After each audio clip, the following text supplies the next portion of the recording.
Irv Gotti, and you tune in to Highly Unique Radio here at Playhouse Studios, the Shiznit. Why it's a hit record? Because when you figure out, that's like something I did with myself. Mm-hmm. A young DJ Irv used to lock himself in a room and listen to classic records because I felt if I could figure out why these records is classics and pinpoint the reasons, then maybe I can make some classics or whatever. So the beauty of music, I'm dropping jewels now. I'm dropping jewels now. The beauty of music is just that. Me and Chink will never lack inspiration or anything because we will always, you could draw from other music to inspire you to make you make dope shit. Right. You know what I'm saying? So we never really have a lull. We just be waiting for artists that inspire us. And Rikki, to her credit, record after record, it was coming out crazy. Yo, it's even she rapped on one. Like I had an inspiration, you know, Brandy, I wanna be down. And she had the remix with all the rappers. Okay. So I was like, let's try and do something like that where Rikki just do the hook, sing the hook. You know what I'm saying? And I'll get some new rappers and it'll be like a female. She killed the first verse, rapping. It was a crazy moment for me because this is my goddaughter, been around her whole life, and here she spitting like a motherfucker. So my guy. But you know, I have an entertainment company called Visionary Ideas. Okay. Visionary Ideas is the company that has brought forth tales. It's the hub. Visionary Ideas, Murder Inc. is a subsidiary of Visionary Ideas. Right. Visionary Ideas is in the midst of getting funded by billionaire guys. I can't even name him because he doesn't care. He's my man. He's been my man for close to 20 years. This guy named Mark Lazary. If any of y'all know basketball, he's the owner of the Milwaukee Bucks. But he's a billionaire, been a billionaire, and he's my man. And he came up with the idea when she seen I'm a unique guy. I'm trying to do something that none of my peers have ever done, and that's really, I do music, I have Murder Inc., then I got Tales, then I'm gonna do movies. And not only do I do TV, but I'm the EP, I'm the creator, I'm the production company, and I direct them. I also write the stories. So I'm like Steven Spielberg, Jeffrey Katzenberg, and David Geffen wrapped up into one. So my billionaire friend, he recognized that and he offered me funding. Like I didn't even go to him or whatever. I'm just at his crib chilling. I know his whole family. And he was like, he asked me the dumbest question in the world. He said, you want $100 million? I'm gonna raise you $100 million. I looked at him and I said, he said, you think you could use that? Yeah. Don't ask me no stupid questions. The answer is yes. Like every time I use my dick. Right, right. Every time. But after that, he kind of schooled me into how I could become a billionaire through these forms of entertainment.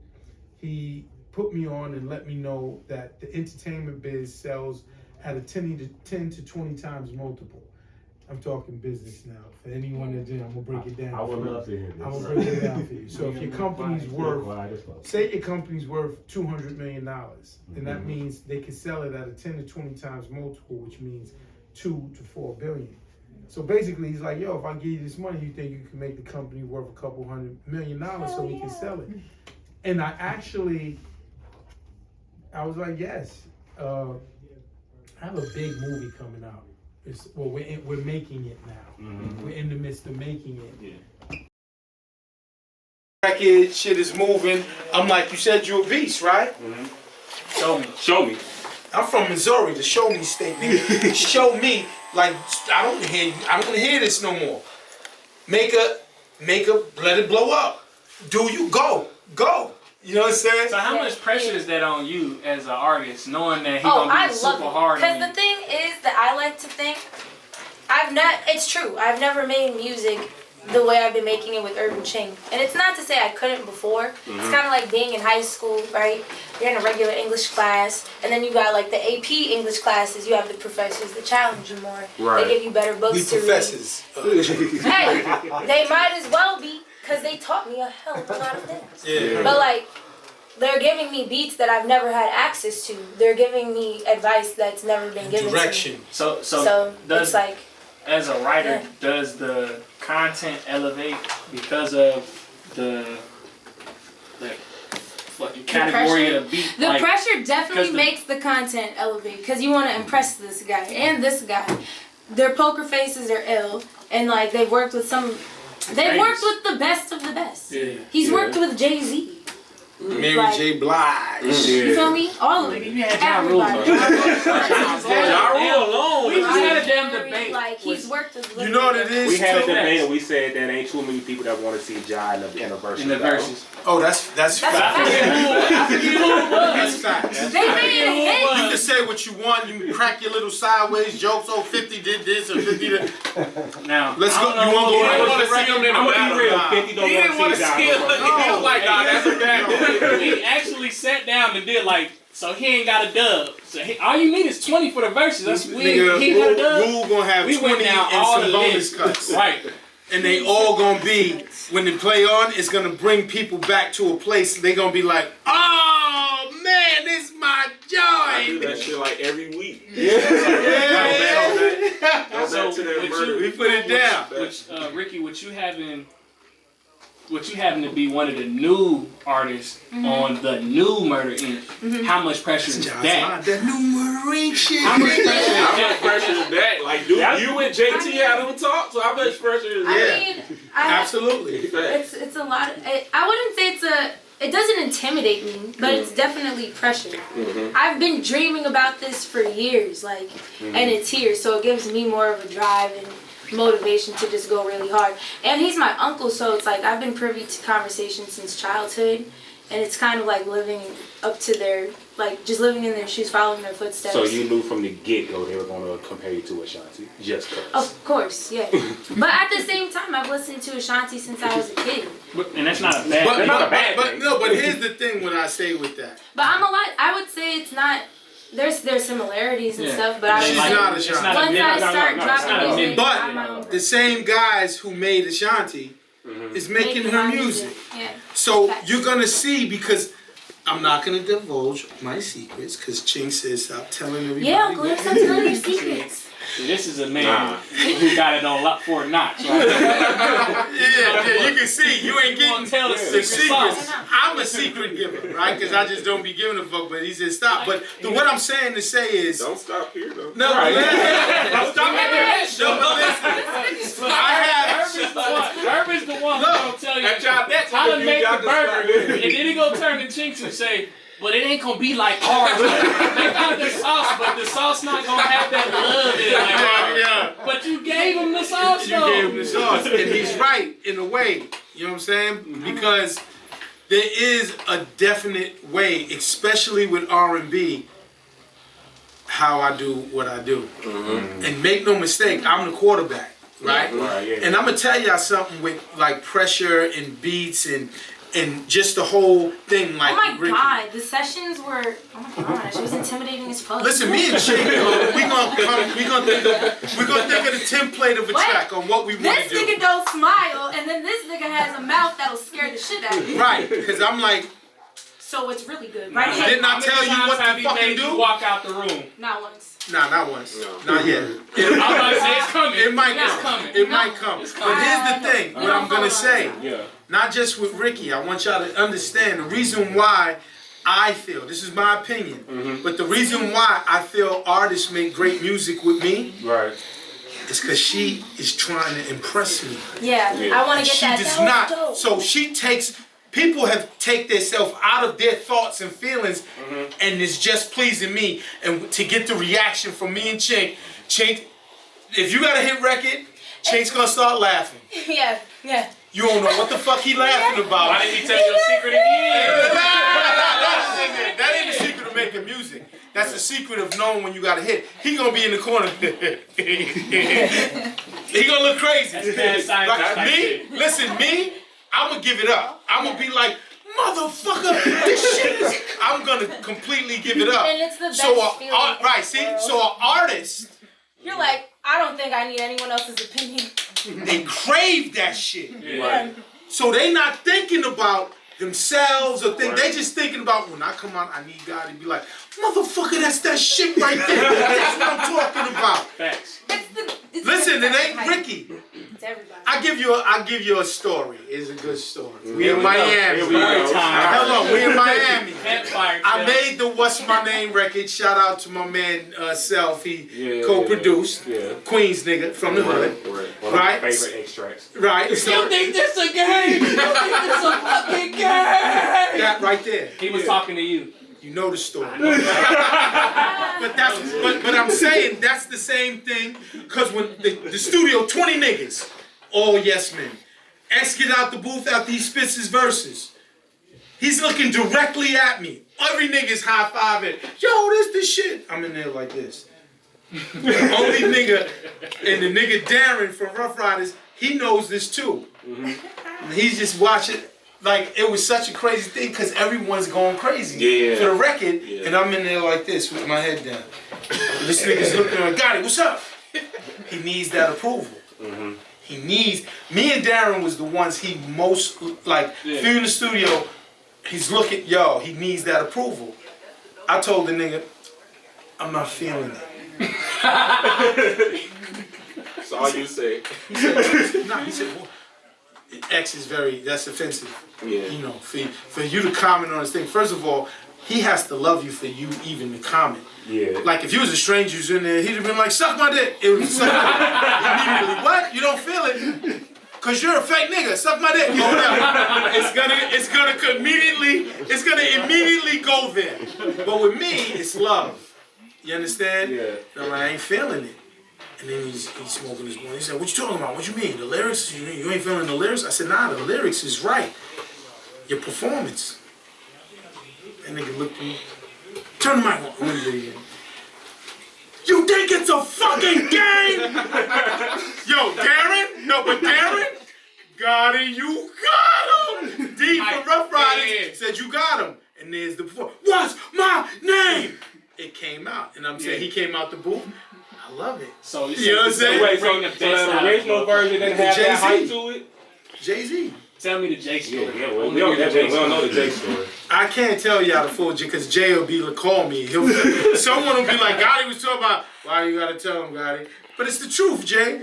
But still, why you gotta tell him? No one gotta know that but us. That's what Jay is. But Jay is a nigga. And I'll give a performance to him. Hard Knock Life. And he should be Just mad. don't. I don't know. He should be mad. But he's like, X kicked his ass like the first two shows. Right. Now, they started in North Carolina. Backstage. Hard Knock Life. The first two shows. But again, show's over. Now, if you've seen X perform Hard Knock Life, he took niggas through an emotional roller coaster. Right. This thug ass nigga is all his thug. Get at me, dog. They don't know. Come on, my niggas. So niggas is just like this all day, and he ends with a prayer. And if it takes me to suffer, my brothers and sisters alive, give me pain till I'm crying. But please, God, treat him right. Crying with the X in the air. Yeah. 20,000 thug niggas.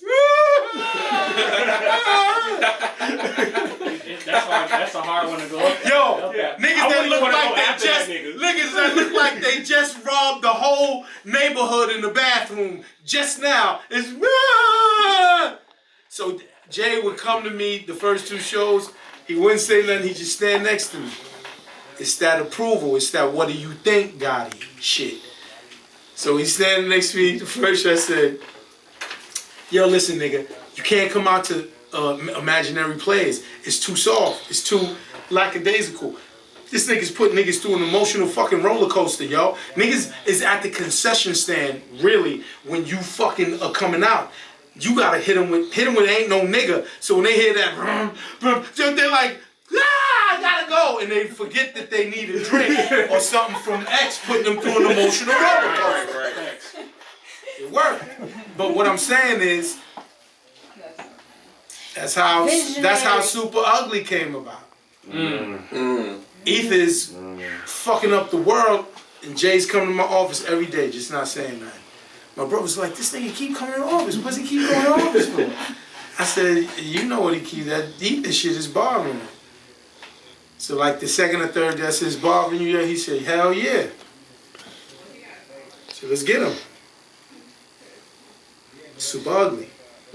Which I thought was amazing because I made it, right? So I thought it was amazing. I didn't know niggas was gonna take Super Ugly and Ether and have a competition on the radio, which one's better. I was like, nah, use Takeover. That's a freestyle. That's some shit we just did. It's not a record. Yeah. But the energy, it was so amped, and he got slaughtered. Everyone was Ether, not Super Ugly. Yeah. They didn't respect the going at the baby mother shit. It was just a disaster. So what was going through your mind when you first heard it? Yes, when you first heard it. Fuck. That's probably fuck. Wow. I think I had the same reaction that everyone but Jay-Z had. Oh my God, it was like an atomic bomb. And he mentioned my name. Right? So I was like, damn, the nigga mentioned my name. Fuck. Cause y'all gotta understand. In a bad way. Y'all gotta nah, he bigged me up. Yeah. Like you niggas is like Queens runs you niggas from. Yeah. Eminem murdered you on Yeah. So I was like, fuck. You know what I'm saying? And it was just a bad time. And then he wanted to sign with me. He fake wanted to sign with me, which destroyed me and Jay's relationship. Why you say fake wanted to sign with you? Like he didn't want to sign, because if he wanted to sign, he would have signed. Yeah. But I think it was a strategic chess move, because me and Jay was so tight, and at that time I had a lot of street energy with me with Preem and everything. And I think, like, once he joined forces or said he was going to join forces with me, it very much calmed the situation down with Jay. Yeah. And you worked with Big too, right? Nah, I didn't work with him, but we was on tour together when I had Mike Geronimo. Okay. I just posted that picture for March 9th. But you know, Big was a hell of a guy, man. He was a funny, fun-loving. Like anytime I think of Big and my interaction with Big, it was always like dope, It was always a fun guy, cracking jokes. When we was in Miami doing Ain't No Nigga video and he was there, he got Jay high, and it had to be one of the funniest times. Jay don't smoke weed. Right. So Big had some strong weed. Right? Right. So he had him smoke it, and then Jay got hot, and Jay was like paranoid. The weed made him like motherfucking Chris Tucker and this nigga Big kept fucking with him like, yo, I got you. He kept telling him, I got you, and Jay's looking around. And it was like we laughed and just chilled. We was at some bar thing, and we was outside like on Collins for like all night. Yeah, it was just good times, man. I wish he didn't go to LA, man. That was gonna be my next question. I watch a lot of interviews that you've done, and they always ask you a lot of those very same or similar questions, but nobody, I don't think, ever asked what was your real thought process when this happened and when that happened. You know what I'm saying? So when you found out he was in LA. Fuck finding out. I put him on the phone with Jay maybe 5 minutes before he got murdered. Damn. Last words I said to him was me and BJ. Like, if y'all was in that club, they playing all Bad Boy. And you could just see the LA niggas with smoke coming out their ears. Like that whole weekend, I went to the Soul Train Awards. I was in the building when Big came on the stage, and niggas, I was in the nosebleed seats with everyone from LA. Right. And they was like, fuck you, you fat motherfucker, die slow, nigga. It was incredible. Yeah. Like, as much hate that they had. Yeah. Pac won an award. Everyone think my man BJ a big dude. He was tired. chick came up to him and said, get up for Tupac. What the fuck you doing sitting down? This is what a chick said to him. Yo. My man Big, though, he was like, what? I'm tired. Right? She was like, you better get the fuck up for Tupac. But that's how much they love this nigga Pop. He shouldn't have went to L.A. He should have never went to L.A. So I'm in the club. They playing all the Bad Boy records. Niggas is fuming. You can see the tension. You could cut it with a knife in the air. So I'm leaving. Trackmasters had the after party at this house in the hills. I was like, yo, Bill, I'm breaking up out of here. He said, you going to the Trackmaster shit? I was like, yeah. Then he was like, where Jigga Man? Yo, why ain't Jigga Man out here? I said, he ain't coming out this motherfucker. Because Pop was shitting on him too. Yeah, It's too fresh. For sure. Machiavelli just said, yo, it's too fresh. Machiavelli just dropped not too long before that, right? Yeah, like, yo, it's too fresh. Yeah. He was like, I said, hold on. I called Jay, and him and Jay had like a 10-minute conversation. They was just laughing on the phone. Hung the phone up. Last words I said to him was, be careful. It's crazy in here. Be careful. He said, nah, I'm good. I'm good, Playboy. I'm good. I said, I see you at that thing. And yeah, I went and got my car while I'm driving the thing. As soon as I got my car, I got in the car and was driving to the other party. News broke out. Yeah. Yo, they shot Big. I went to the hospital. You know what I'm saying? Seen everybody crying. I was like, I immediately said, why did he come out here, yo? How long did it take you to go back to LA after that? People was scattering LA like roaches when you turn the lights on at that point. New York people like, we gotta get out of here. But me and BJ was like, why? They don't wanna, they did what they wanted to do. Some with a specific person. Yeah. It wasn't I didn't feel like they killing everybody from the East Coast. They killed the guy who they wanted to kill. You know what I'm saying? Yeah, sure. So I didn't feel like that with LA. I stayed out there and it was business. It was just regular shit. I would be out there. I had a house out there. I still got a house out there. Like I fuck with LA. Right. You know what I'm saying? I like LA. But you know, I'm respectful. I do know LA niggas will kill you. You get out. You get out of line. You get out of line. They gon' get you. But if you in LA and you move like a real nigga, they cool, yo. They cool. Did you have any relationship with like Nip?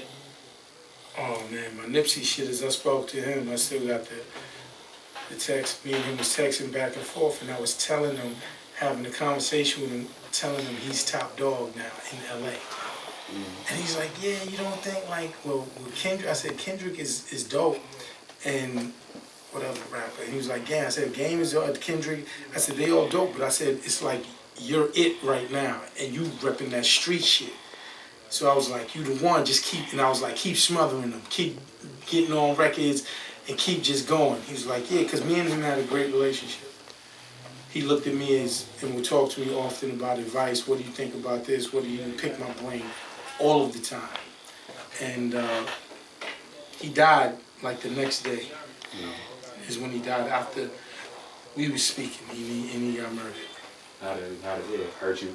Oh, that one hurt because he was my friend. Yeah.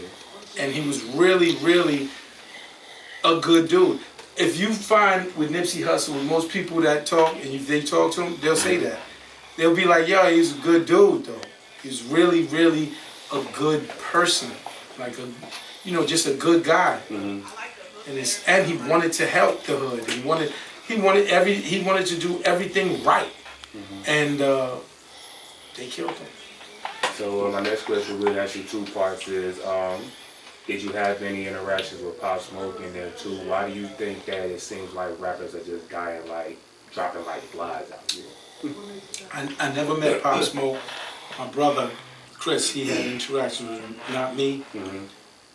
And I think rappers and things like that is because the music is so close to the streets. Most every rap you see is so close to the streets. Hip hop it's like it comes from the streets, and it's like the streets ain't letting it go. You know what I'm saying? So everyone, it comes from the streets, and once it comes from the streets, it's easily to get caught up.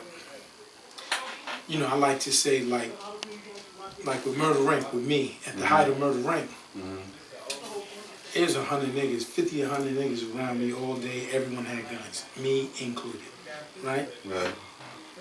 And it's like, then someone starts beefing with you. Right.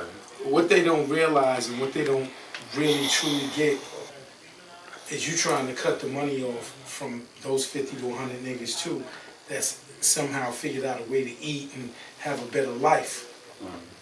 All right, before niggas, at least my niggas, before you cut they shit off, it's whatever. Right. You see what I'm saying? Yeah. And that's how you get very caught up very easily. So, again, I'm only asking about psychology and thought process, and I'm asking these questions. All right, that's all I care about. Shoot! So dealing with the case, you're dealing with the case. You got 50 coming 100 miles per hour at you guys. Life is hell. You're dealing with the case, and you know, and on top of that, from the public perception is that 50 is almost everything that you did and everything or anything. He's almost like public perception wise, like erasing it, all while having to deal with a case. He tried. You know what I'm saying? So it's like, so mentally, where were you at during that time? Like, how was your mental health during that time? Well, mental health, I'm never a crazy nigga. So. This nigga's lying. Now listen. This nigga's lying. Yo, mental health is out for niggas. When they around my mental health, shut up. But I do know certain niggas have certain problems issues, or whatever. Right. But with me, don't worry about my mental health. I don't give a fuck if you see me out there tussling with a bear. Say, goddamn, that bear sure don't know what he's getting himself in. He got to fit to kill this motherfucker. Right? Don't never worry about my mental health. Right. But what it was is, I'm facing 20 years. The feds is trying to put me in jail. Right. So when you talk about during that period of time, it was all about me just beating these niggas. Yeah. Because if I get 20 years, I ain't sitting here with Ricky. I'm inside. So during that time, what my mentor was just focus, give my lawyers any bit of information that could help me with the trial, and beat this shit. That's all it was, Yeah. I wasn't thinking about 50. I didn't really care. He bombing on us. I was like, yeah, whatever. You know what I'm saying? I really wasn't during the trial. That's all I was thinking about. So during that time, what made you do the TV show? Because I remember when I was younger, you and your family had a TV show. Yeah. What made y'all do that around that specific time? I mean, you always gotta make money, right? So during that time, Universal Music Group cut ties for me. Like, I needed to make money. They came, they wanted Chris Abrego, 51 Miles, they came, they pitched, and they was like, we'll do the show your way, and we ain't trying to, I was like, I ain't doing no clown shit. I ain't fighting with my family. It was real. It was real, I said then, and that's why I did it. They paid me pretty good, and they allowed me the freedom to just keep it real and not do no clown shit and have me fighting with Dad and fighting, it wasn't like that. Yeah. So that's why I did it. Okay.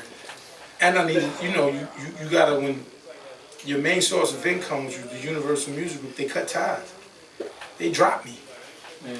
They cut ties and dropped me. How did that feel, just, you know what I'm saying, bringing them so much money? Because at the time, Murder Inc. was it felt crazy. molten rock. Like, It felt crazy. I helped generate them niggas between XJ, Job, Ashanti, probably $1 billion. But they didn't care. You had federal agents run up in 825 8th Avenue Worldwide Plaza. Nigga, you got to go. Period. They didn't want to hear nothing. They didn't want to hear it. And I was professing my innocence. They didn't want to hear that. Right. The fact is, you had feds run up in here, you got to go. Right. Period. End of story. No matter what I said, they was like this. You got to go. They wasn't hearing nothing. Right. Yeah. And at some level, I couldn't blame them. The actual facts is the FBI raided my offices and there was 100 feds outside and inside the building, taking computers and all sorts of shit. It's the first for them. Right. So I got aware of that. My actions and thing. And people say, what thing? Yeah, I was fucking with Supreme. That's what brought all of that. I was fucking with Supreme. So in their eyes, they're like, hey, stupid, maybe you shouldn't have fucked with Supreme. But I'm like, nah, that's my man. Right. That's my man, period. Right. They offered me a deal, facing 20 years. They offered me a deal if I rolled over on Preem and told them. What was the deal they offered you? They offered me 6 months. Which I thought was a trick, but then I would have to say, now the trick with that is I have to say I'm guilty. So if I say I'm guilty of money laundering, the definition of money laundering is Kenneth Supreme McGriff is a drug dealer, had drug money, gave you drug money, and you wrote a check. That's the exact explanation of money laundering, which I did not do. I'm like, I ain't do that. So if I would have said I did that, they could have went and tried Preem for drugs and money laundering with me. They didn't try him for that. They got him for 2 homicides. But anything with drug dealing, they couldn't go after because they lost their case with me. So when I had my lawyers explain it in detail, I said, tell them stuff like that. I just want to say one time for Irv Gotti. Hey! Beating the feds with that 99, 98? It's like 98, yeah. Percent. Yeah. Niggas don't win against the feds. One time for That's historic right there. One time for standing up and telling the feds, suck my dick!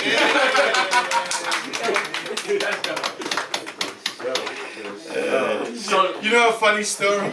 So after I went through the case, word of mother, I got pulled over and for a suspended license or something like that. Do you know these niggas? I'm in the holding cell, and 3 agents, 3 feds came to me and wanted to talk to me. I'm like, are y'all serious? I faced 20 years and told you to suck my dick. This is a fucking suspended license, so you think I want to have a conversation? You didn't suck my dick. Told him again. hey. He told him again. But that was crazy. I was like, what are y'all doing in I there? was about to say, why would they? They probably felt bitter about that loss and really was just trying to get you to give them something. I don't know if they actually did, because when I got acquitted, the co-counsel, it was Carolyn Piccone, who was the lead counsel, and our co-counsel on the defense was this guy, Sean O'Hara. And when I got found not guilty, Sean O'Hara, not Carolyn Piccone, Sean O'Hara was like, I'm cool with the decision. Like, he knew we didn't do that. So when the prosecution looks at you and says after you found not guilty, and he nods and goes, I'm happy, then he knew y'all was on some bullshit with me. Because I didn't do that. Like, believe me, those first lawyer meetings was ill. Explain to me, like I was a 2-year-old, don't leave no details out, about how money laundering works and thing. Explain it to me. And when I said, yo, I didn't do that. I said, I didn't do nothing like that. So Preem, I never cut checks and Preem gave me money. I said, no. I gave him the money because I got a lot of money and I was helping my man out. I said, is that illegal because he's a known drug dealer? They said, no. Did he give you money? I said, no. I said, then they like, that's not money laundering. So I said, I don't know what they talking about then. I think my lawyers, when I said, when me and Chris was like, fuck the 6 months, our lawyers looked at us and was like, these guys is innocent. Because they made it real. They had it so, they said, listen, you do 6 months. Irv could do 6 months first. Chris could stay back, run the. See this movie. I said, we got to start it and blow their fucking minds away. And I'm telling you now, the first 10 minutes is a fucking monster. So this is what you talk about. You get hype. You get real hype. Like, the first 10 minutes when I read it, I was like, oh my God. And then I immediately thought of Queens niggas, right? Because I'm a Queens nigga. So I immediately thought of someone like Nas. Because Nas is like Queens to heart, right? And knows Jamaica Queens, Supreme, he knows everything. I said, when Nas sits down in the theater with his popcorn, his head might go, it might explode, cause it's so fucking good. I know. Listen, no. I do have it in my phone, but listen, you know how when you see Straight Outta Compton, cannot tell a lie. If Gary Gray, you did a monster job with Easy in the Dope House and everything like that. He says, yo, why you so ruthless, Steve? He says, yo, if I don't get my people's gonna show out. They at your mama's crib. That shit was so live, right? The battering ram. The battering ram, and then the nigga fucking running out on top of the houses Straight Outta Compton. You, as a fan, once you seen that, you was in. You was like, yo, Will, yo! It made me feel like he was there. Right. And it made you feel like, yo, this movie's gonna be great, because the intro was so dope. We got a dope intro. It's Nice. That's dope. So let me ask this. Let me ask you this, Miss Rikki. So you've been trying to get on. You've been trying to get this man's attention. You know everything he got going on. You see what he's doing, how hyped that MD is when he feels like he found and got something. What was the song, the moment that he finally got his attention? Fuck Love. Really? There's a song called Fuck Love. Let him. She got a record called Fuck Love. Yeah. Yo, listen. Yes, sir. This will be one of the biggest records of the year. Yeah. Put it out. It puts the whole relationship aspect. Yeah. Here, let me say, like her album, right? You remember how Usher came out with Confessions and he put the relationship experience of what he was going through, and it was like, if you was going through anything similar, this became the soundtrack. Right, sure. Yo, her album is called Heartbreaker, and the relationship records that she has, Crazy. with Fuck Love being the thing. Fuck love, baby, I tried. See what I just did? Yeah. See what I just did? Yeah. When y'all see every woman, when she's performing or whatever, y'all in the audience, and all the women is gonna be like this, waiting for that hook. And when that hook comes, she can go like this. And they gonna go, fuck love, baby, I tried. So what I'm hearing is you done gave us the woman's version of Dirty Sprite too?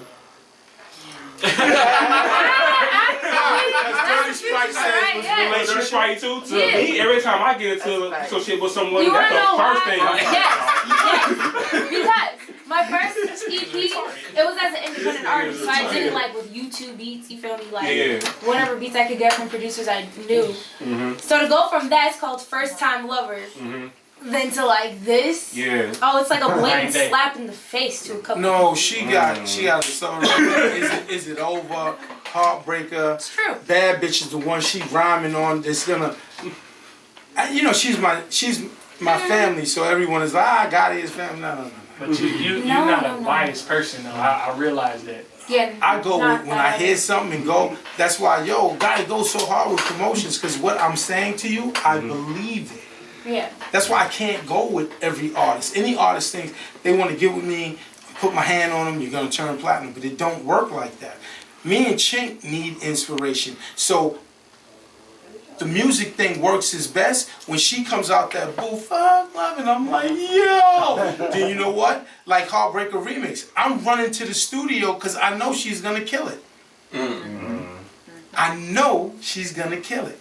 It was a challenge though. It was a challenge. And I don't give a fuck about the Ashanti comparison because she's not Ashanti. Right. But we used a little sample. As you should. We have the best murdering sample. Unfoolish. So the record is called Heartbreaker. And Ashanti's Unfoolish. You said it's T. No more broken hearts for me. Oh, sing that shit. And I happen to have the acapella. Just so happened. Because I made it. And it's a murdering record. Right here. And when we dropped it in. No more broken hearts for me. Let me tell you something. I'm gonna say something more. Say what? I'm gonna say something more. When she did that record, Ching and then I turned and looked to everybody, right? Oh. And this is just me and my weird way of thinking. she was reminding me of the great Robert Kelly. Because she's moved into a zone. Now, I've worked with the great Robert Kelly. And yes, I do not condone any of that bullshit he did. Nobody does. Right. I prayed to God, like, this man is a genius. Could you just stop him from fucking these little girls? So we can give him his proper flowers. His proper flowers, because so when I say and give her that comparison, and like, yo, because she's writing, right? I just tried the best I can. That's a very big compliment. She's singing and rapping like how Rob was. Like I was telling her, me and Rob would hang out in Atlanta, and we used to always kid him and be like, "You R&B ass nigga, look at this R&B nigga," and he would be like, "I'm not an R&B nigga, Gotti." He'd be like, "Yo, I'm not R&B." He said, "I'm more rapper than R&B or whatever." But when you listen to a lot of Rob's shit, his remixes and everything, he's rapping but singing. I'm a flirt. Nigga down at me when I roll up on girls. I'm a flirt. Really rapping. It is for real. It's just carrying See, my only problem. He's carrying the tune while he's spitting. Right. My only problem with listening to his music is I don't know who he's singing to. He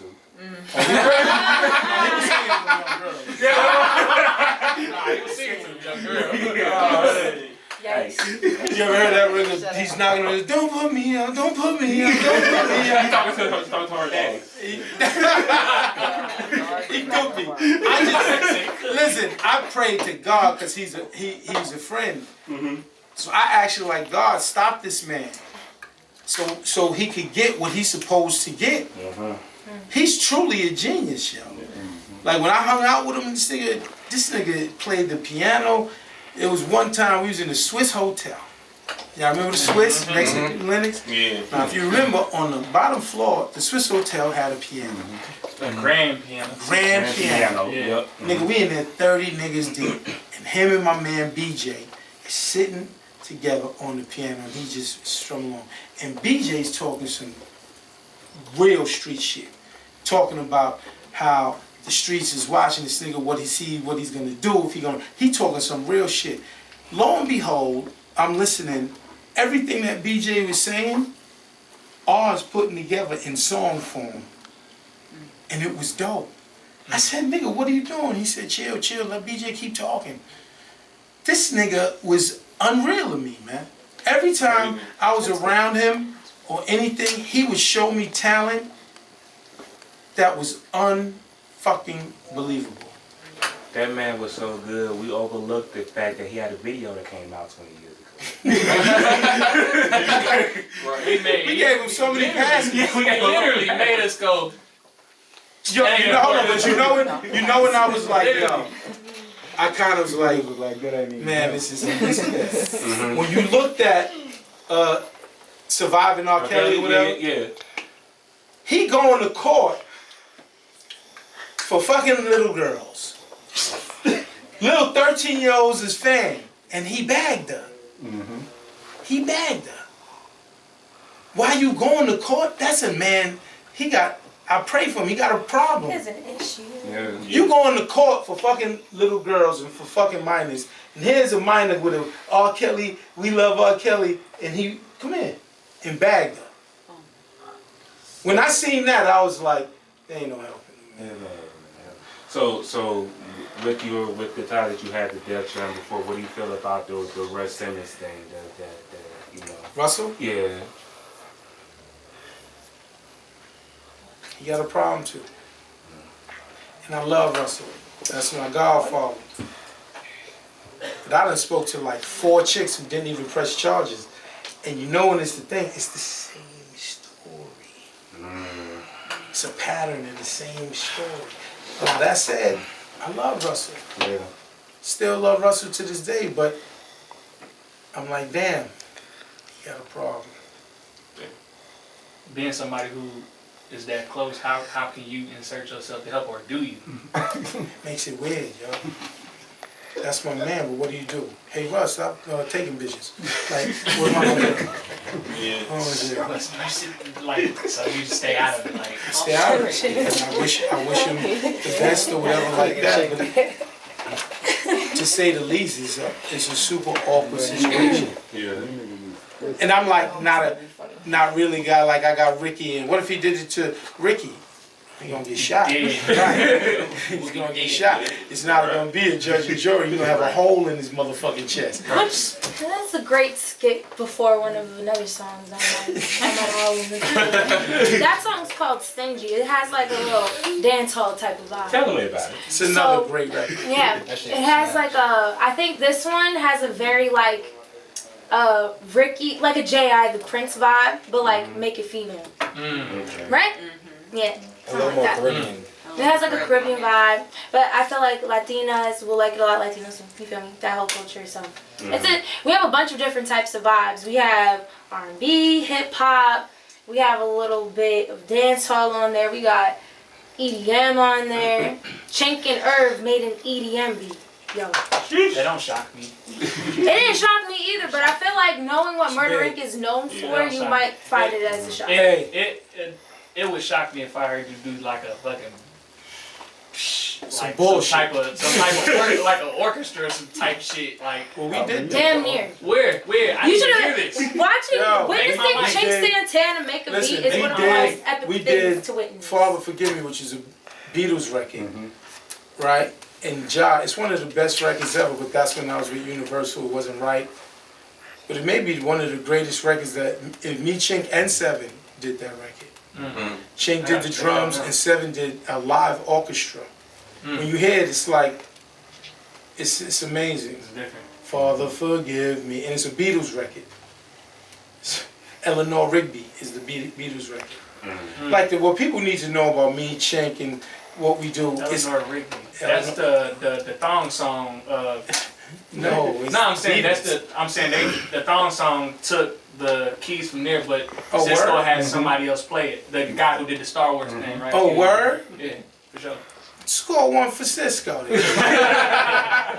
I give niggas they props. If they do some incredible shit, I'm like, that nigga, he's ill. You know what I'm saying? So, but that record is one of the greatest records that we produced. It's enormous. It's an enormous record. And it truly shows, like sometimes I'll be like Chink, I'll be like outside looking in, if I was listening to this shit, I'll be like, them niggas is some bad motherfuckers. Because we are musically talented. We can do whatever. It's very much a lot of, when you hear these records, it's thought, it's talent.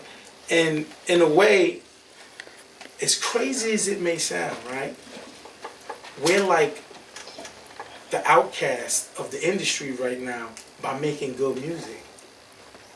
It's like program directors and people's ears are so used to bullshit. When you give them some dope shit, quality, produced shit, I don't know if they're ready to hear it. Yeah. As crazy as that may sound. Why you say that? I be getting like a little pushback, and I'll be like, what? Or whatever. You know what I'm saying? Like they making me work for it, or whatever. When I'm like, you don't hear this? Right. You don't hear this? This is female R&B. There's nothing out there really that is thing. That's why I was like, it's time for Ricky, because the female R&B artists that are out that are doing well, no one is seizing that genre. No one is like got it in a headlock. Yeah. The one who got it in the headlock is worth $1 billion, and she don't care about it no more. Rihanna. Like Rihanna's still top dog. I got this bitch, but she ain't putting out no music. Here comes Ricky. We gonna take that fucking slot. You see what I'm saying? But when you look at Rihanna it, is my idol. right? I love you, Rihanna. Right, let me take that slot. But now, you could go Fenty Savage or John you Rowe want. she pulled out of the park space. Like if I do have someone that's No, but you like, understand I what I'm would saying? listen to it. People been begging Rihanna for an album for 2 years. Straight up. It ain't coming. She just come out with another clothing line. She just did some hair shit now. Fenty hair. Shit. Which I ain't knocking her. Get your money. She's a billionaire. Right. But I want that slot. Right. So I got one question for both of you guys. What record, while I'm not a Beach Day party this summer, because it's definitely feeling like that weather outside, that I'll be ordering this down Julio bottles and hookahs too. You know what I'm saying? Like, you know, when the women's is around, you know what I mean, and things like that. What record is that? it's gonna be at Daytona. Like off the album? Yeah. Stingy. The one I was talking about. And there's another one called The Vibe featuring my guy Rennie and my sis Jackson. Yeah, okay. That one is a vibe. That's why I called it a vibe. Mm-hmm. But honestly, like Bad Bitch is a really cool vibe. Mm-hmm. I have this song called Ricochet. It's like a New York meets LA vibe because I'm a New Yorker who moved to LA. The whole album is Copped a crib out in LA, but I post stuff. no fast forwards. Stuff like that. Not one fast forward. And Yeah, that's it's what like a we top to lacking bottom. nowadays. Like Solid 10. we lacking full bodies of awesome work. All right, let's have this conversation because Oh God. Drake is mad at me and he unfollowed me. Why? Drake unfollowed me. Why? I was doing an interview. I think it was a Breakfast Club or some shit. But I was doing an interview and they asked me if Drake had a classic albums, because we was talking about classic albums and just that, how artists of today don't really have classic albums. They make great singles or whatever, but it's not like my generation or whatever. So they posed the question with Drake. And I said immediately, Drake is the best artist we have right now, bar none. Right. So I gave him his flowers Right. with that. You don't No have a one's classic close to album. him. Do You think tell he me has a what's a classic album? album. You give me Drake's classic album. I personally don't think Drake has a classic because for me, he does too much. Like, there's no way that I can sit there and listen to Nothing it. Hold on. I Wow. can't. Wow. No. That was like the same answer I gave. I said Drake on... Facts. Yeah, no, that's fact. Look, that's facts. He doesn't like when I say that. But that's facts. I said, Hov, as an artist, you kill Eminem. Kill him. But the verse on Body that of song, work, you kill him. but on that specific song, That specific song, that nigga was a problem.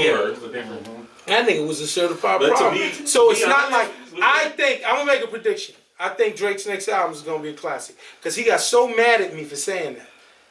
First he came at Might me, have postponed listen, it first he because came at me, First he came at me on some, I would never say this about you, I would never do, I love you, Gotti. And I said, I love you too, Drake, but it's just I said Personal you're the opinion. greatest artist of this generation.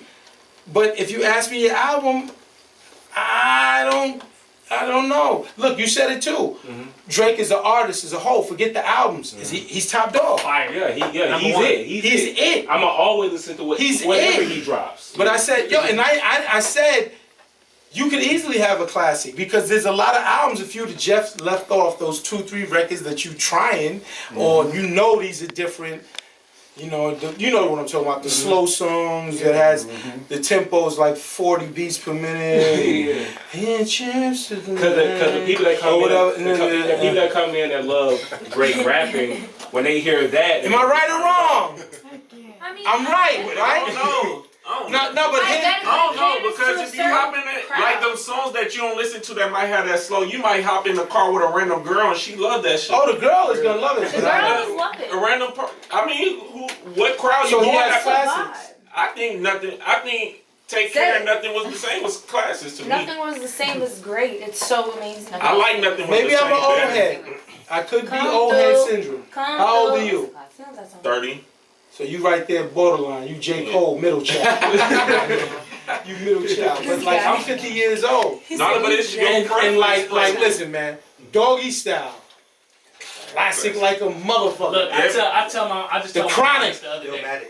Illmatic. Oh my God. You But it's ain't hard. skipping nothing It's- on it's Illmatic. hard. Let's be real. To me, it was Ring was better than Illmatic, but that's me. You're wildin'. I'm It's, just saying. it's hard. You're wildin'. Illmatic, every song is a hip hop damn near classic.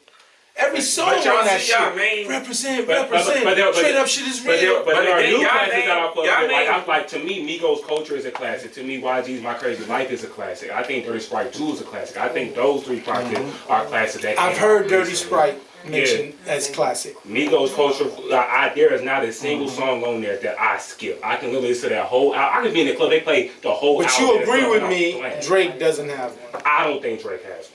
But But the he has thing classic is, records. see y'all name y'all You didn't say classics. that. Y'all name y'all. I said he's the biggest I'm with and y'all. best artist in the world. But y'all name y'all classics, but they strictly rap albums. So, he made one. it's R&B and rap with Drake. Mary And J. he Blige. might do some, but he ain't rap. She ain't rapping on it.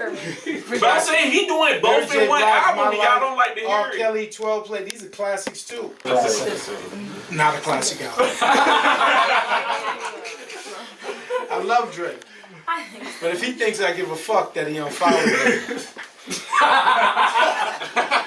Me and my niggas, you see how everyone was like, me and my niggas laughed just like that. I said, guess what? Guys, Drake unfollowed me. Niggas were like, nah! Nah! Like, I love you, Drake, but I don't give a fuck. And if you listen, and if you might hear this, Jay Prince is closer to me than you. Just sit with that for a second. So, Jay Prince is my brother. So that's another thing. So boogeymen of hip hop, and Jay Prince is definitely considered to be one of them. Jay Prince is real. Oh, we know. And he's my brother, been my brother for like 20 years. While you moving around, what boogeyman of hip hop have you run into that interaction may not have been so pleasant at first? No one.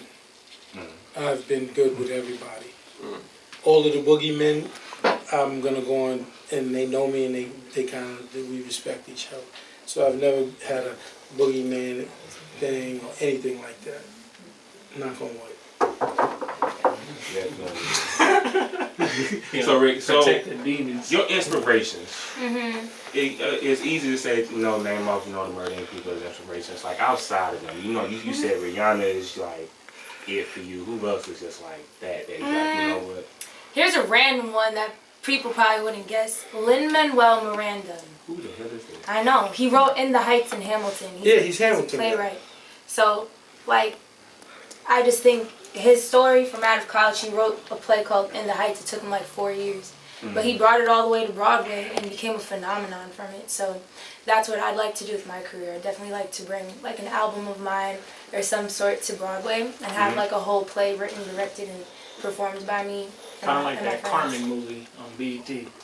Yeah, but I want it to be on Broadway in my city, in New York. Like, you feel me? It's going to be on a stage. It's going to be a one shot. It's not a film. Broadway is very different. Right. It's very different. So it's like, so it's the film side as far as like you doing your music. You know what I'm saying? Is that the end goal for you? Like you do the music and you just be considered the GOAT.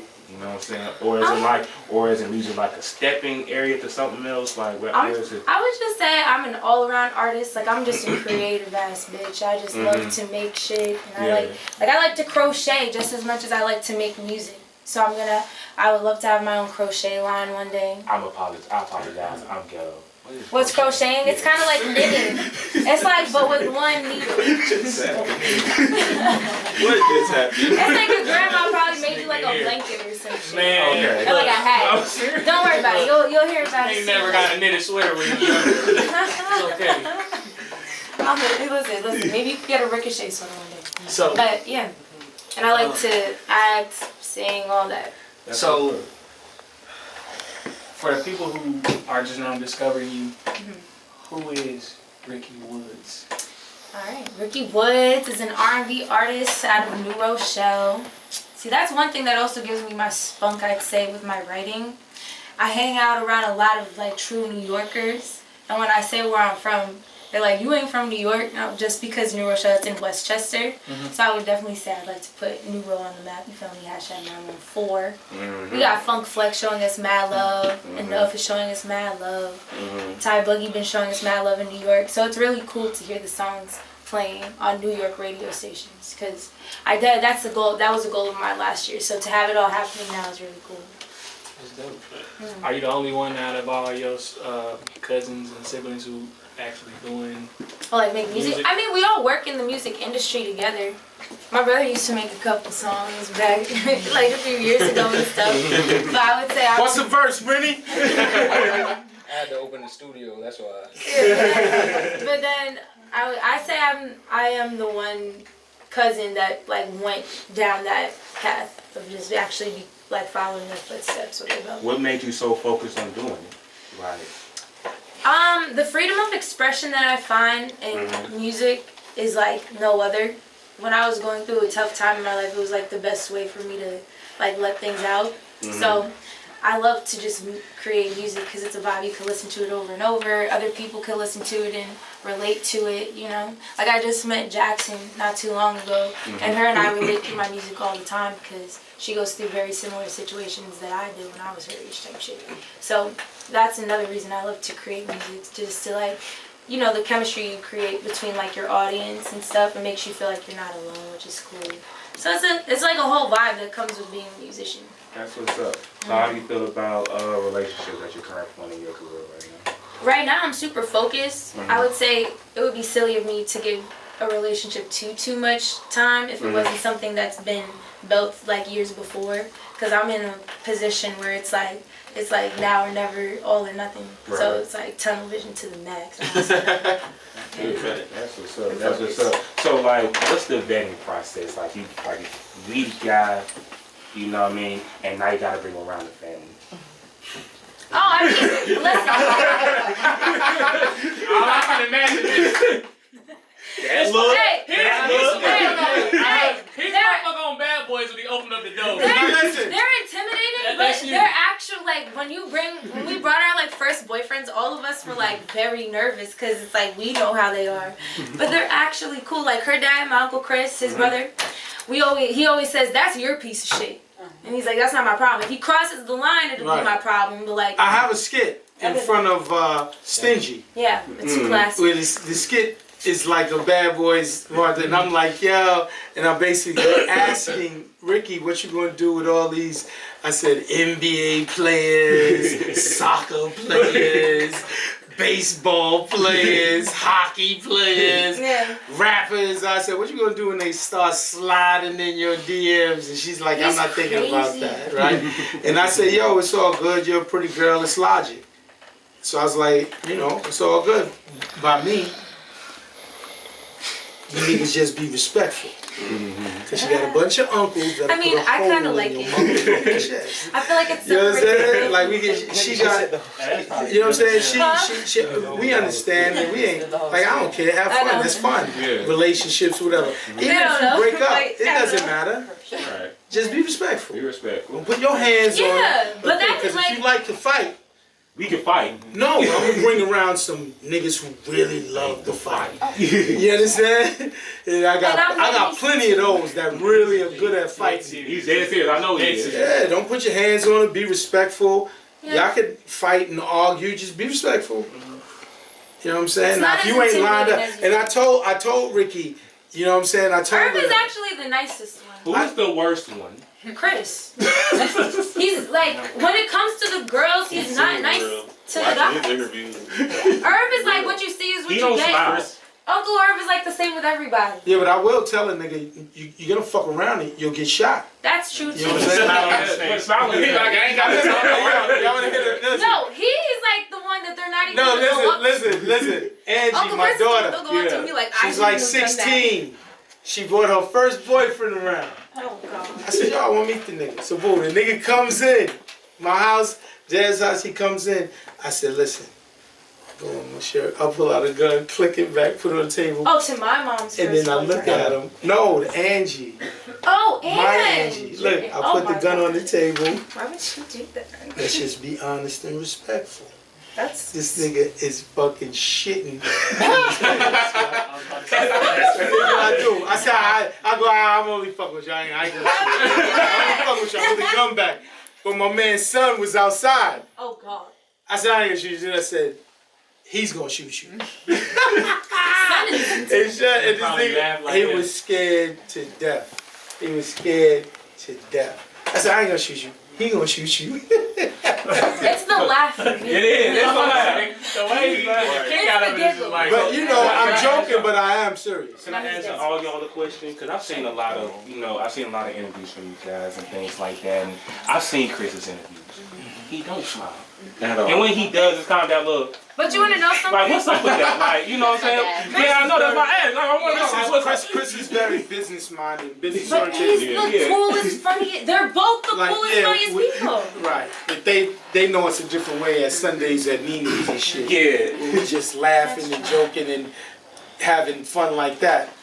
They don't, like I like to say with my family, if you ever had that with your family, you got a great family, but it's a disconnect with who you really are in the universe. Yeah. They know nothing about that. Yeah. Like we grew up in Jamaica, Queens, Hollis Avenue, so me and Chris was in the deep trenches. This nigga just texted me, that's right.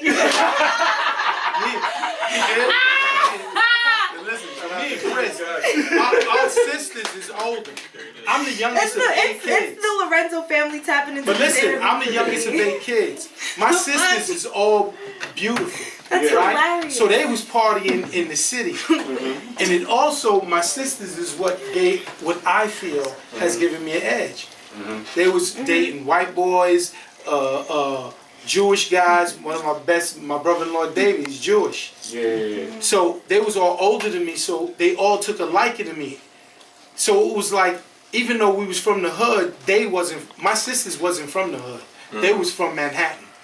You see what I'm saying? And they was intermixing with Manhattan crowd or whatever like that. So when I was to meet all of these different people, so I felt I had an edge.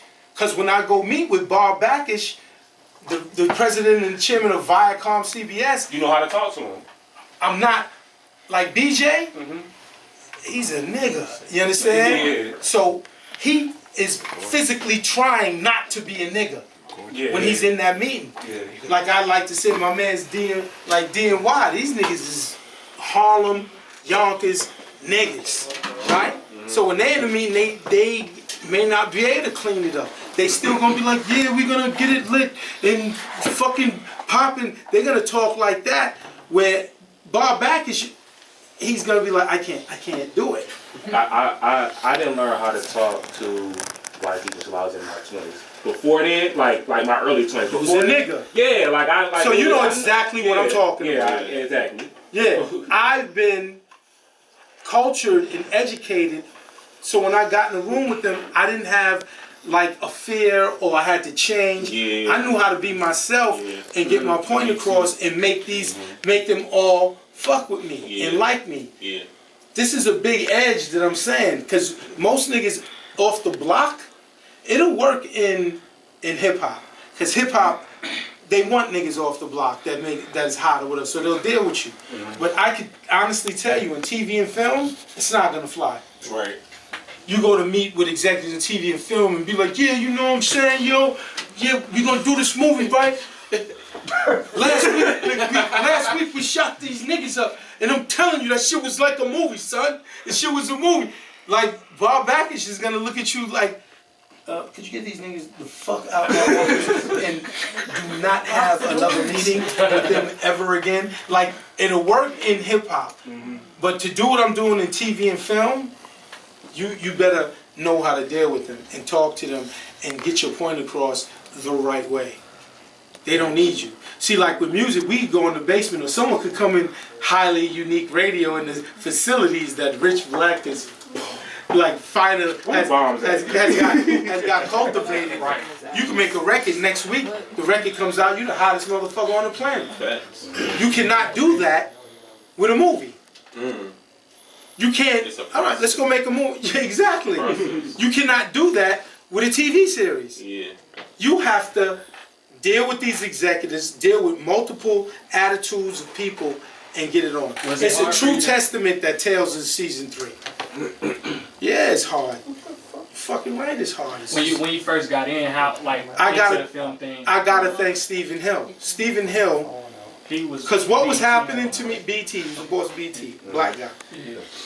What was happening to me is I would go in this office, put on a hell of a soft shoe, you know what I'm saying? Talk to them right, do everything right, big finish, or whatever like that. And I thought I would walk out of there like, yo, I got him. And that deal would never happen. And then I just felt that I walked out there, probably was like, that's a great guy. And then somebody was like, you should Google that guy. So if you Google me, you're going to see me in cuffs, you're going to see Preem, you're going to read about some homicides, the FBI case, and then I wouldn't get it. I wouldn't get it done. So I had so many of that I was like, they know I'm smart and creative, but it's something that's stopping him. And thank the good Lord for Stephen Hill at BET. Because he knew me for 25 years. He didn't have to Google me. I know who Irv is. This guy's a creative genius. So when I pitched Tales, I didn't have a Bible. I didn't have all of the things, a script, none of that. I just said, yo, we're going to take the best dope hip-hop songs and turn them shits into 1 to 2 hour movies. That's fucking brilliant. Bought it. Bought it. And I've been on ever since. Because once I get in, now I'm cool with Bob Backish, who's everybody's boss. He's the top of the food chain.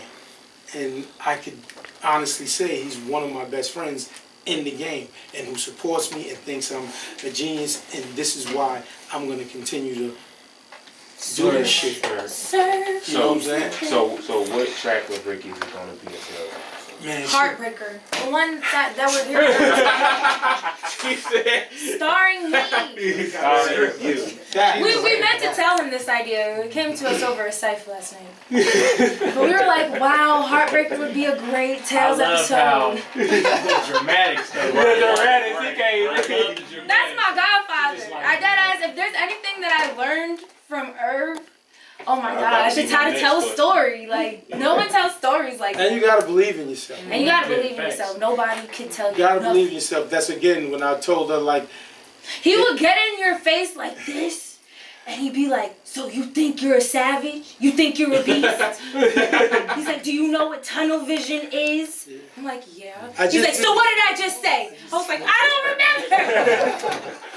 That was me at the fuck you session. talking about tunnel vision? You He's teaching me about how to write a song. scared. And he's like, so what did I just say? I'm like, No, but you know how the young generation, like and they'll come to you like, I'm a beast, I'm ready, I'm a beast. So I'm just saying, yo, you got more than the average artist with me. I've put you in places. Oh yeah, I'm definitely privy. It's like not a mistake. Funk Master Flex in New York. You're right. Right? He's my Probably the biggest DJ in the world for breaking new music.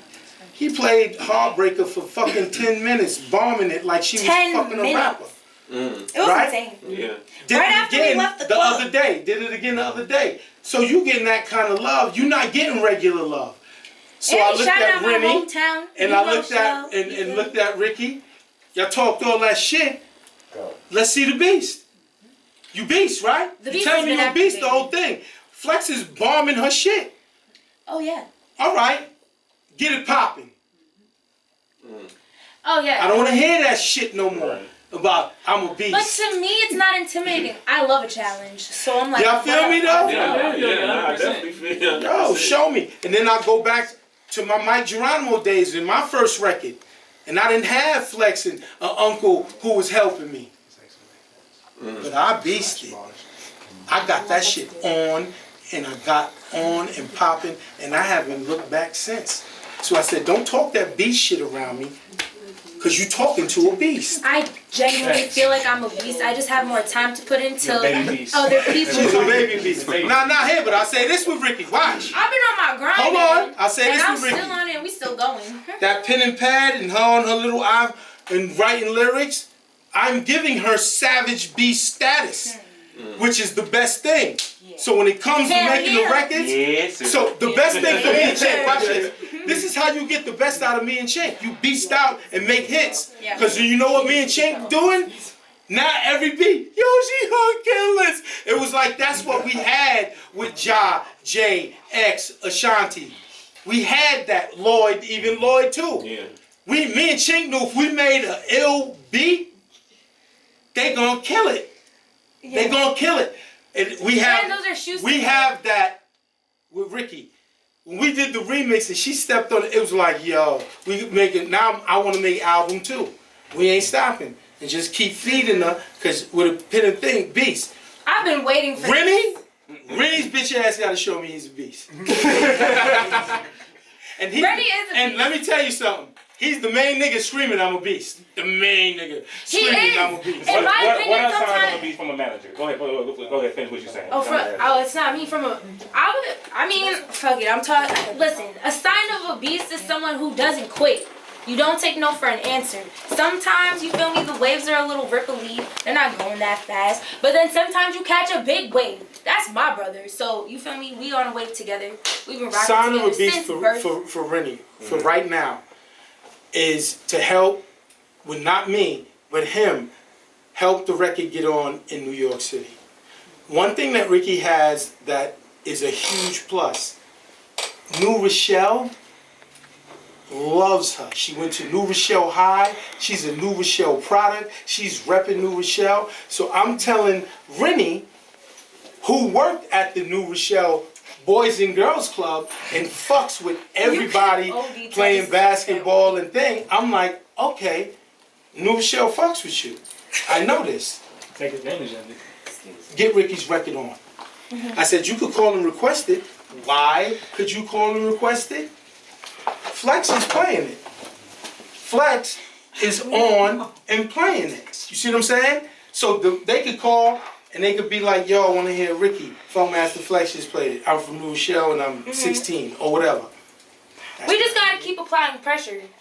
Listen, Anyone from New Row listening, stop sending me your post. Post it on your story and then tag me so I can repost it.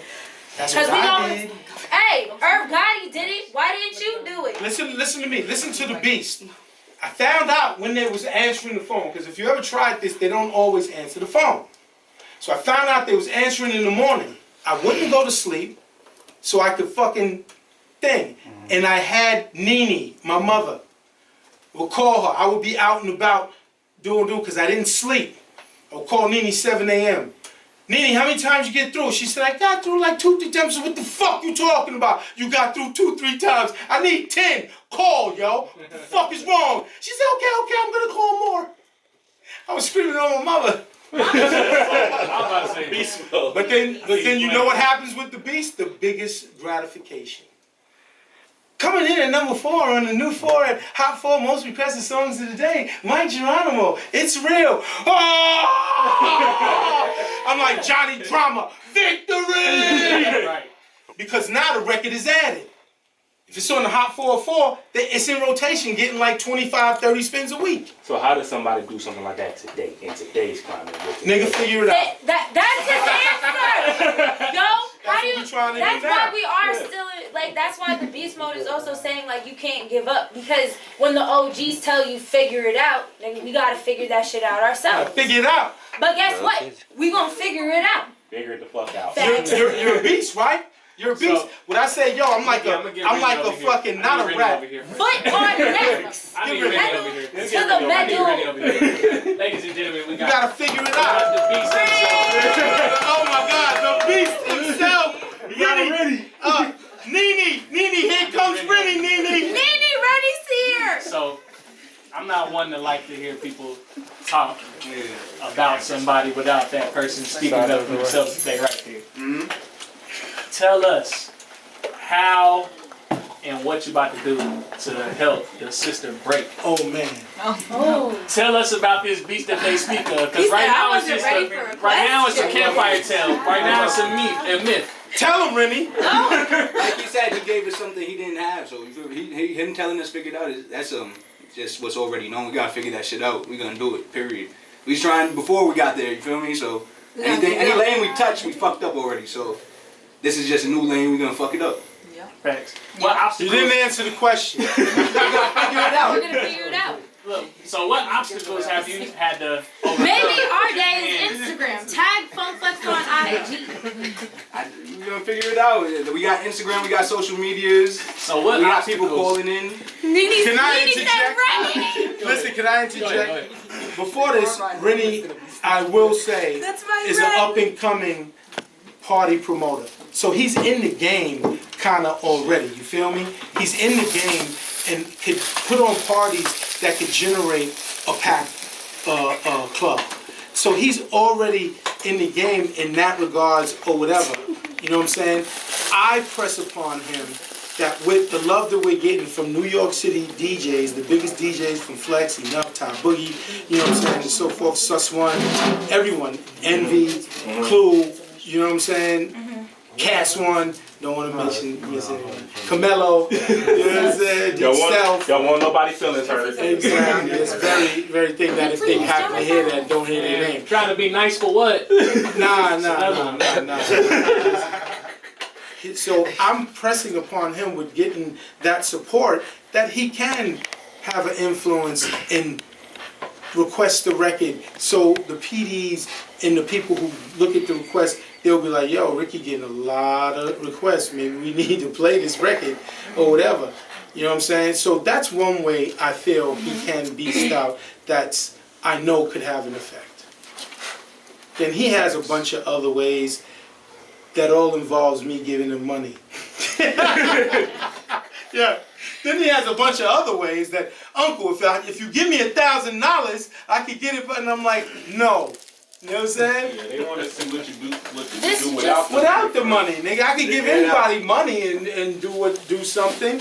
But Uncle, if you gave me 500, right, then we could do this and do this. So how much of a hindrance is that to you, with you asking for something like money and not getting it? Is it a hindrance for you? It's not a hindrance. It's honestly, it's all motivation. As soon as that no comes, we just figure out 10 more ways to make it a yes. You feel what I mean? Right. We're gonna take down. We're gonna hop over whatever obstacles are in front of us like it's nothing every time. Right. I feel that. So at the end of the day, It's 1s and 5. Fruit punch and water. would you say that it's like a lot of space to fill Oh yeah. with being that he is such an accomplished, Oh, yeah. you know, manager, producer, Can't everything. say anything. You just gotta do it all. Like, you know? I have the best management team in the world. It's not true. Not say anything like that, but just like You could say shit. If he could come up with ideas, some of them I gave him money and said, go ahead, do it. oh yeah. You know what I'm saying? If it's a smart idea, I'm going to ride with it. But if it's something that I feel like, nah, it doesn't matter too much. Like he wants to do DMs. We got this other guy doing... Nah. Ma. Nene. Hey. Nene just texted us again. Shout out to my third manager. You feel me? I have a management team. I think that's another thing that separates me from other artists. I have 3 amazing people to annoy sometimes. So She don't annoy me. I'll tell her shut up. yeah. You know, he's the one that is like, when I know I got something, I'll be like, hey, yo, I'm ready. Like the other day, I thought I had my piano shit ready, and he was like, so you ready? I played it, he was like, you're not ready. That's my friend. Renee's the best. You too, Rikki. And of course, my this thing. That's me. She has a special place. She loves it. Our whole family is tapped in. Yeah. But yeah, the whole family is listening now. Hey, family. out. See you soon. After the family. Shout out to the Lorenzo family. Shout out to Yay! the family. Hey, I want to make another. It's a premature announcement, but you guys can get it too. I'm breaking. Another afternoon trap exclusive right here at Hollywood Geek Radio. Let's get it. Yes, the deal isn't done yet, Okay. so it's very premature. But I feel confident. Okay. Speaking into this. I never. No, it's spoken to his existence. It's just that it's not signed on the dotted line. Rikki kind of leaked it. If you looked at her Instagram, you seen Rikki amidst a bunch of shoes. Oh yeah, I see it. Yeah, I see it. Y'all see that? Yeah, I see it. That's like every little Alright, girl's dream. so the cat out of the bag is I've been consulting for Steve Madden for like 6-7 years. When you seen Cardi B with Steve Madden, that was me. When you seen Kendall and Kylie with Steve Madden, that was me. When you seen Iggy Azalea, that was me. If you see any celebrity with Steve Madden, I probably brokered that deal. Right. So what I pitched to Steve is like, hey, look, man, we get these artists once they're big and everything like that. I said, why don't you become a part of helping them, the growth, and then we have them. So I pitched him Rikki. I said, she's my goddaughter. We don't have to worry about loyalty and she's gonna bring out, but just give her the shoes, give her a little money. By Steve Madden. I believe it was the Change Clothes remix. Yeah. He said that blew him up. But then a year later, he hires me as a consultant. He hires me as a consultant. And I love it. Steve Madden. Nah, they all fuck with him already. So he sent them like 20 shoes because we're shooting a video for Heartbreaker next Saturday and the remix. You know what I'm saying? We're shooting them both a thing, and it's like I'm directing him. So what I pitched him is like she could be on the piano, like, you know, hitting the sustain pedal. That's a nice close-up shot of the shoe. That's product. placing it like a motherfucker. So I was like, yo, we do all of that. I'm the nigga directing the videos. I'm the record label. We good. You don't have to get no clearance. Yeah, so you'll probably hear an announcement that Rikki is with Steve Madden in a couple weeks. Shout out to Steve, man. Shout out to Steve, man. Steve, you getting love. Steve loves the love. We gonna toast up water. We gonna toast up shots. We gonna toast up. That's right. Up, you know, Cheers. Cheers. All of that. I can't even get a fucking fruit punch out this bitch. You on a diet or some shit? We converted to juicing our own juices. Yeah. I got a little Say thing that with again. diabetes. That's why they Got you. not with insulin, but Yeah. I'm a diabetic, so they're like three Gotta just watch three it. fruit punches is enough. So what is juicing your own juices? That's like we buy hella got a juicer. oranges, pineapples, kiwi, strawberry, banana. Okay. You feel me? And Because just my throw it thing in is and like, just- listen, I understand this might kill me, but if an orange is gonna kill me, I'm a dead motherfucker. If a pineapple is gonna kill me, I'm a dead motherfucker. You know what I'm saying? So Now we get his fresh. juices they're fire. Taste my fruit punch with strawberry, kiwi, His fruit punch banana, is fire. orange, pineapple. That shit is delicious. It's just so good. And you It's can better than taste juice. that it has no like manufactured sugar in it. Like you can taste the sugar in this. Yeah. When you drink that, you don't taste sugar. It tastes super fresh and It just tastes fresh. It still tastes good. Like Yeah, nah, it's actually really good. What does it taste? It's amazing. It's amazing. I drink Kool-Aid, so you know you gotta add the sugar to it. Nah, this nigga drink the This nigga drink. Hold on, I'm gonna tell you, this Yo. nigga don't even drink the Kool-Aid with making the hood. He buy the one that goddamn it come pre-mixed with the sugar already. I do that sometimes. I got the other one And with it'll the still regular throw pack. some sugar. Those are the killers, for real. Yeah, you probably right, but I ain't gonna lie though. That ice blue shit that he hitting me. Listen, if I die, I die. You know what I'm saying? Hey, it is what it is. It is what it is. I die with good flavor. I do that with the juicer. Listen, we got our DJ here. Let's get into some new Murder Inc. music. Go ahead and explain. We're gonna start with Sorry first. Sorry was Irv's idea, so I'll let him explain now. Sorry was the leak record that I wanted to do for Rikki. I know growing up I was a DJ. I know how big that record is and how people will sing along with that record and everything like that. So it was just a record. It wasn't her first single. It was just a record to give to DJs, let them enjoy it for whoever enjoys it. It was just a leak record. I always knew we was coming with Heartbreaker right after that. Thanks. Yeah, but let's get into it. Shout out to Rich Sorry. texting me, letting me know 10K listeners is listening right now. That's good? Yeah. Yeah. Rich texting me right now. Well, I know one of the 10K. We got probably like 12 of the 10K at Yay, the Lorenzo! Shout out to them. Just send me the screenshot. Excuse me. But DJ B-Rich, go ahead and drop that Sorry. DJ Woods, Murder Inc. in here. Holly Unique Radio, the afternoon trap. Great afternoon vibes, the afternoon drive. We are the Ghost Standard Entertainment right here exclusively on Holly Unique Radio. Fucking Nene is Nene's nuts. She's FaceTiming. I got her. She's like, I want Yeah. that was Oh shit! that was dope. That was a good Shout out to my nigga, my dog, DJ motherfucking B Rich. Yes. B Okay. Rich is We his still blends on was air. on point. Damn it. No bullshit. From a legend. From a legend, DJ. Yeah, for sure, man. I made like 100 blend tapes. I wish I had them. I wish I still had them and shit. You know what I'm saying? I have to go to some old school house nigga. He probably got everyone. I'm gonna be real, and then this is me giving DJ B Rich his props, not just because he's my nigga, but it's just real shit, right? Right. Is that we go to clubs a lot. We said it off air. We really be outside. You know what I'm saying? And a lot of DJs, good lord, do they come from a playlist?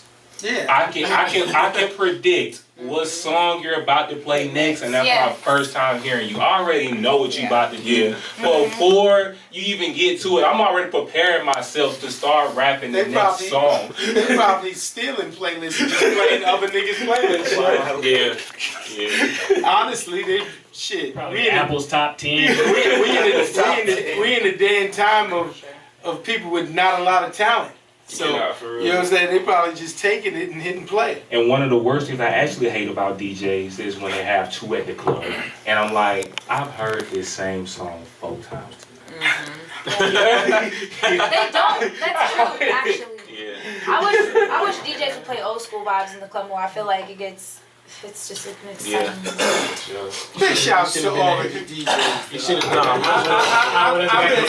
I mess with all the DJs because I'm a DJ.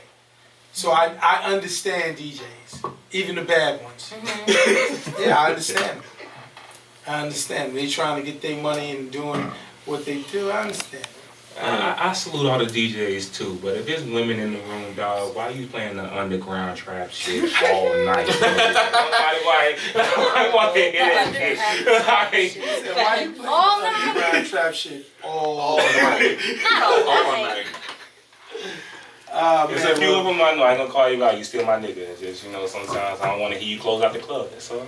Yeah. Listen, I want to thank y'all for having us up here. Yes, thank you so Rich much. Black, I want to thank my man Black. Salute Rich. to my man Black. You guys got a great thing here. The whole facility is dope, and you know what I'm saying. I wish y'all nothing but the best. Appreciate everything. Can we provide you a good experience here on the afternoon track? Yeah, this was a great. If this was a great interview, great music, great everything.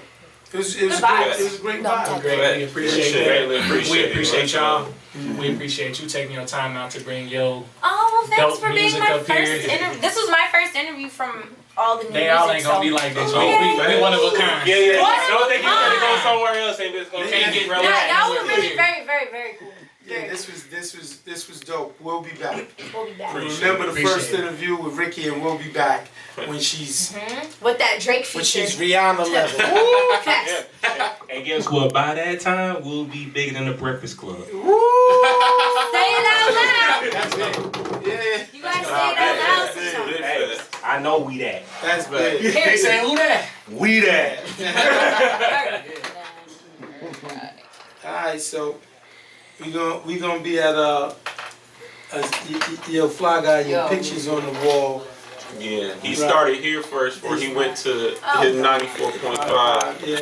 So we gonna mess with him at the Gold Room tonight. We gonna mess with Ruggs at Copper Cove and get some of that delicious food and support my Brooklyn brother. For sure. I need that lamb and spinach with the yellow rice.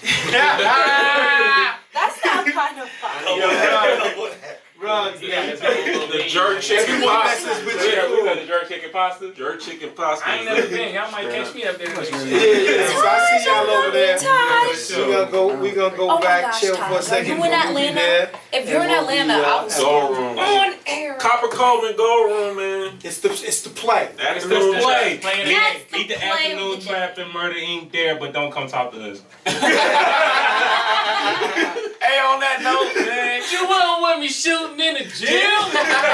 It's the afternoon trap. How do you meet radio? DJ B Rich in this shit for us right now. And please understand one thing first and foremost, and last but not least, we are the Ghost Saturday Entertainment right here on the Afternoon Trap Unique Radio, and I am King Juice. Yes. DC Rupp.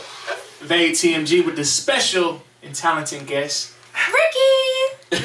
And the legend. the legendary. Irv Gotti. And on that note, B Rich, drop that shit because we out this bitch. Let these niggas know what's up. Love, y'all, love. Okay.